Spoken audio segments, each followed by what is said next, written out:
मान, बड़ाई और प्रतिष्ठा का त्याग बहुत ऊंचे दर्जे की चीज़ है। जिन्होंने मान बड़ाई को ठुकरा दिया वे भगवान के बहुत निकट पहुंच जाते हैं। जब आप में विनय भाव आएगा तब आप देखेंगे कि भगवान आपके हृदय में निवास करते हैं।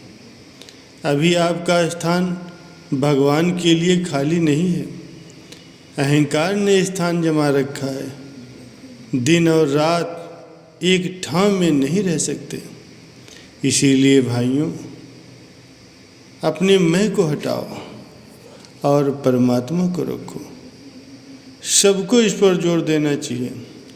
मान, बड़ाई, प्रतिष्ठा को विष्ठा के समान समझकर उसका त्याग करना चाहिए। अपमान को अमृत के समान समझकर सेवन करना चाहिए। अहंकार मूल है, इस दोष को हटाओ। ये हट गया तो इसके साथ सारे दोष हट जाएंगे। ये मूल है, इसे काट डालो। इसके कारण ही आप मान बड़ाई के दास हो रहे हैं, संसार में चक्कर लगा रहे हैं। जब आप इसको हटा देंगे तो भगवान आपके हृदय में आकर के दर्शन देंगे। ये बात आपको समझनी चाहिए। लोग कहते तो हैं किंतु समझते नहीं। कहना बहुत सरल है, मान, बड़ाई, प्रतिष्ठा घृणा करने लायक है। काम में लाने से ही आपका काम सफल होगा। मान, बड़ाई, प्रतिष्ठा को बिक्री करोगे तो 5 पैसे भी नहीं मिलेंगे। फिर भी आप पुत्र की तरह इसका पालन पोषण करते हैं। इसी ने आपका घर रोक रखा है। भगवान प्रतीक्षा करते हैं, परंतु उनके लिए तुम्हारे पास स्थान नहीं है जहाँ तुम भगवान को बिठाओगे। हम इतने वर्षों से गीता पढ़ते हैं, सुनते हैं। मान, बड़ाई दोनों बुरी चीज़ें हैं, ये सुनते हैं। किसी अंश में मानते भी हैं किंतु अनुभव में नहीं लाते। जब तक इसे नहीं हटाएंगे तब तक परमपिता परमात्मा की प्राप्ति बहुत कठिन है। सबके चरणों की रज बन जाए। लोग कहते हैं कि हम चरणों की रज हैं।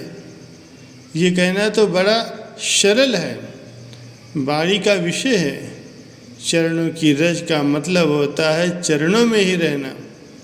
जैसे हनुमान जी थे, हम जैसा कहते हैं वैसा ही होना चाहिए। जब तक अहंकार है तब तक परमात्मा की प्राप्ति नहीं होती। ये सुन करके अगर किसी को प्रसन्नता आए तो समझ लो उसके अंदर अहंकार है। प्रशंसा सुनकर जब रोओगे तब परमात्मा आएंगे। भगवान बड़े दयालु हैं। जैसे माता दयालु होती है, बालक रोता है तो माँ उसकी बहन को खिलौना देकर भेजती है कि बालक खिलौना फेंक देता है। तो बहन जाकर कहती है भैया राजी नहीं है माँ ने कहा कि मिठाई लेकर के जा। बालक मिठाई से भी प्रसन्न नहीं होता है, रोता रहता है। तब माँ सब काम छोड़कर स्वयं आती है। इसी प्रकार गहना, रुपया खिलौना है, इससे खेलते रहोगे तो माँ नहीं आएगी। माया इसकी बहन है, प्रभु हमारी माँ है। वे प्रकृति को भेजते हैं तुम जाकर के इसे बहलाओ। हम प्रकृति में बहक जाते हैं तो प्रभु नहीं आते। मान, बड़ाई, प्रतिष्ठा, सेवा मिष्ठान है। हम इसे खाने लगते हैं, माँ देखती है कि ये तो बहल गया है, तो फिर माँ नहीं आती। हम ये भी फेंक देते हैं तो माँ सारे काम छोड़ करके आ जाती है। जिस समय आप मेवा, मिष्ठान रूपी मान, बड़ाई को ठुकरा दोगे तो फिर देखो भगवान रूपी माँ दौड़ती हुई आएगी। दूसरा रास्ता जब तक होता है तब तक माँ बहलाती है, किंतु जो सबको ठुकरा देता है उसके लिए माँ आती है। हम नियम बना लें, चाहे तड़प तड़प कर मर जाएंगे, किंतु चातक की तरह स्वात बूंद के सिवाय जल नहीं पिएंगे। प्रहलाद को कितना कष्ट दिया गया। उनकी मांग एक ही थी, भगवान की भक्ति। पिता कहता है कि इसको छोड़ दो, लेकिन उन्होंने भक्ति नहीं छोड़ी। हमारी एक ही मांग होनी चाहिए, भगवान के दर्शन। प्रहलाद की तरह हट होना चाहिए। इसी का नाम सत्याग्रह है। दुनिया में जो लोग सत्याग्रह करते हैं वो तो दुराग्रह है। सत परमात्मा है, इसके लिए आग्रह ही सत्याग्रह है। सच्चे स्वराज के लिए परिश्रम करना चाहिए। सच्चा स्वराज मिले तो झूठा स्वराज इसके अंतर्गत है। बड़े बड़े चक्रवर्ती राजा उनके चरणों में लेटा करते थे, जिनके हाथ में सच्चा स्वराज था, जिनको परमात्मा की प्राप्ति हो गई है, उनके पास भी सच्चा स्वराज है। जब आपको सच्चा स्वराज मिल जाएगा तो बड़े बड़े राजा महाराजा आपके चरणों की धूल की आकांक्षा करेंगे। लोग आपके चरणों की धूल की आकांक्षा करें, इसके लिए आपको वो प्राप्त नहीं है। आपको मैल की तरह मान बड़ाई प्रतिष्ठा को फेंक देना चाहिए। जहाँ मान बड़ाई प्रतिष्ठा मिले उस स्थान में हमें नहीं जाना चाहिए। जिस प्रकार मान बड़ाई प्रतिष्ठा को आपने अपना रखा है, उस तरह प्रभु को अपनाना है। वे खड़े हैं, तुम्हारी चिचौरी कर रहे हैं कि वह स्थान दे तो मैं इसके हृदय में बैठूं। प्रभु को हृदय में बसाओ। ये सब नियमों का सरदार है। कुछ छोटे छोटे नियम बताए गए हैं। भोजन करने के समय जो कुछ आपको प्राप्त हो जाए, मन ही मन उससे भगवान को समर्पण करो। उस समय जो कुछ मिल गया है वही प्रसाद है, फिर दोबारा न लें। नमक अगर कम है तो जो कुछ है वो प्रसाद है। आप प्रसाद को बिगाड़ो मत। बाँह छुड़ाए जात हो निवल जान के मोह, हृदय से जब जाओगे पुरुष पदोगे तो ही। भगवान को ध्यान से पकड़ो। ध्यान से नहीं पकड़ो तो बुद्धि से निश्चय ही पकड़ लो।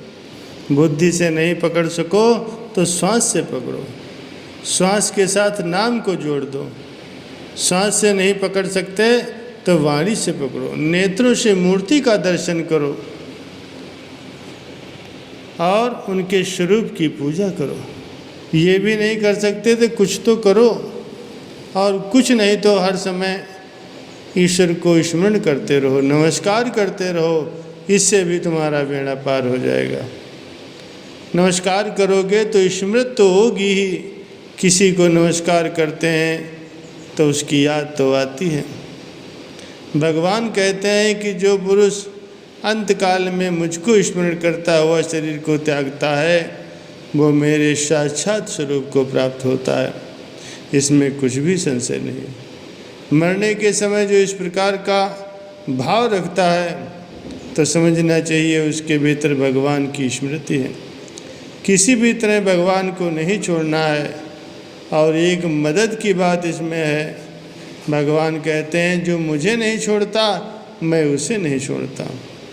जो पुरुष संपूर्ण भूतों में सबके आत्म रूप मुझ वासुदेव को ही व्यापक देखता है और संपूर्ण भूतों को मुझ वासुदेव के अंतर्गत देखता है, उसके लिए मैं अदृश्य नहीं होता और वो मेरे लिए अदृश्य नहीं होता। धर्म की यही प्रतिज्ञा है कि मरने के बाद भी धर्म साथ में रहता है। महात्मा पुरुष भी छोड़ना नहीं चाहते, पकड़ना चाहते हैं ईश्वर धर्म। महात्मा किसी को नहीं छोड़ते। इनको पकड़ लिया तो पकड़ लिया, छोड़ना नहीं है, बस अपने नियमों को निभाना है। ईश्वर को पकड़ लिया है, यहाँ आए हैं तो पकड़ा ही है, इसे छोड़े नहीं।